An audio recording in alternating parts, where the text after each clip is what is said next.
Here's with words. It says 4 different ways. Words, well, you'll know they're words. I'm not going to write words first. Here's how you say it in words. X values, what does this cover? It starts at -6 and goes up to 3. So it covers everything in between there. If you wanted to do it as a number line, probably the number line is the easiest thing to do first, even though it asks for words first. A number line would be something that looked like this, right? Basically, if you draw a number line right underneath it and you say, it starts here at -6 and it goes up to 3, when there's an open circle there, what does that mean? It means, no, it doesn't mean it can keep going. It just means it does not include that point. It means every single thing up to that point, but not that point. I know you did this in grade 9. Okay?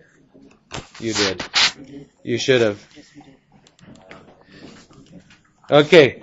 That's what it would look like as a number line. If you want to express it in words, you think of words that could say that. Probably the simplest way to say it is X is a real number. X is a real number greater than or equal to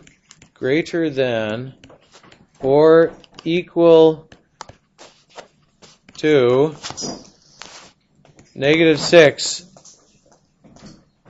and less than 3. Notice I didn't say less than or equal to 3, right? That's a lot of words, right? You can see why people invented symbols. How could I do this with symbols algebraically? I could put X here and I could put the two numbers. It's bigger than that and less than that. And I could just put the symbols here now and say it's greater than or equal to. Why does it go that way? Which one of these things is bigger, -6 or X? X is bigger than -6, right? So you got to put the bigger end towards the X, right? Little alligator mouth thing you learned in grade whatever. Which way does the symbol go over here? Which one's bigger? The 3 is bigger. It's the same way. Do I put a line underneath this one? No, because this is an open circle. So you don't put a line there. This is with symbols like this, okay? If you want to say X is a real number, the way they do it in the textbook, I'm not necessarily happy with, but that's the way we were forced to do it in the textbook. I would do this, okay?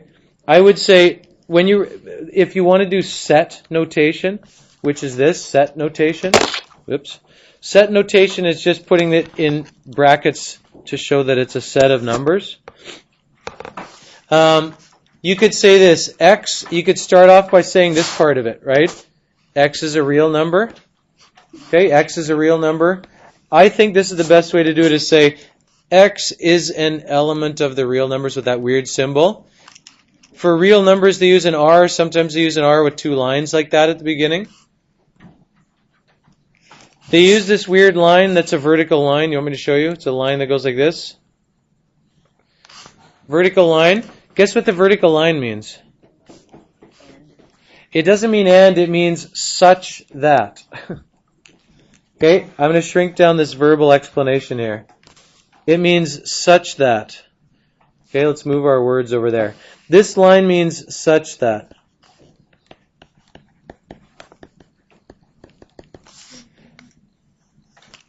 If you say, I would like to choose a seat in this class such that I do not have to sit at the front. What does that mean?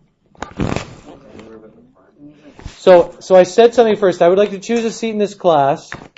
Then I said such that. And then I gave a more specific condition about what I said first, right? I want to choose a seat in this class. Well, I could be picking anything, right? But now I'm going to narrow it down to a smaller group. Such that means I'm going to give you some conditions on the first part, right? So this line, again, mathematicians are lazy, and half the time we have problems because we don't understand the symbols. I mean, I don't know if to you, the obvious symbol for such that is just a vertical line, but I don't know how they decided that or why they decided that, but that's what it is. It's a vertical line. It's not a bracket or anything. It's a line like that. To show that it's a set, they use these curly brackets like this. You know these things?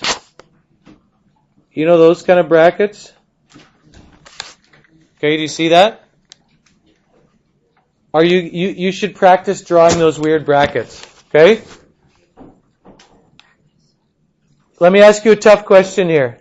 If I got rid of this stuff, okay, let's get rid of it for a second, and I move this over here, what would this say? What values would be possible if I just said that? Without the such that. If I just said the domain of this thing is this, what am I saying about it? It can be anything, right? Because there's no condition on it. If I put the condition after it, what if I put something dumb like this? It could be any real number as long as x is, what does that say? It could be any number as long as 1. Pick any number as long as you choose 1, right? You could say a lot of different things. You could say that. You could say something like that. Or you could say, pick any number as long as you do not choose 7. Okay? In this case, we're putting choose any number as long as it's between, now I got 2 lines there, as long as it's between -6 and 3. Okay? That's what set notation is. In the textbook, they write it a weird way. Do you want me to show you the weird way they write it? I disagree with this is how they forced us to write it. But they do this the opposite way around. Let me show you. I think this makes more sense because you say, here's the general number set, here's the specific condition. In the textbook, you'll find it written this way. This is not because we wanted to write it this way, because the people that wrote the curriculum told us we had to write it this way. They want this thing after it. And they say, they put x at the beginning. They say x, this is how they write it. They say x such that x is between those, oh, and by the way, x is a real number. They put this at the end. I would rather have you learn to do it the first way I showed you. But if you're looking in the textbook, that's the second way is how they did it. How would you write this in interval notation? -6, 3. Square bracket means it includes that end point. Does it include -6? Yes. So you put a square bracket there. Does it include 3? No, so you put a round bracket. That's the 4 different ways. That's the 4 different ways you can write this. Okay? You can't really do this as a list, right? Why can't you do this as a list? How many points are there on this line? No? It's actually an infinite number of points. These are all points here. You can't do it as a list unless it's just a sequence of dots. Can you try doing this one right now? Because it should take you no more than about 3 minutes if you understand. You need to do this before you leave today. Before spring break starts, you need to have this one done and understood. Do it right now. I'm serious. I'm going to keep you after the bell if you're not able to show me that you can write this properly. I just did domain there, yes. You do the range for this. Okay, how about that? How about if you do the range for this? You do the range for that, and that's your exit slip for today.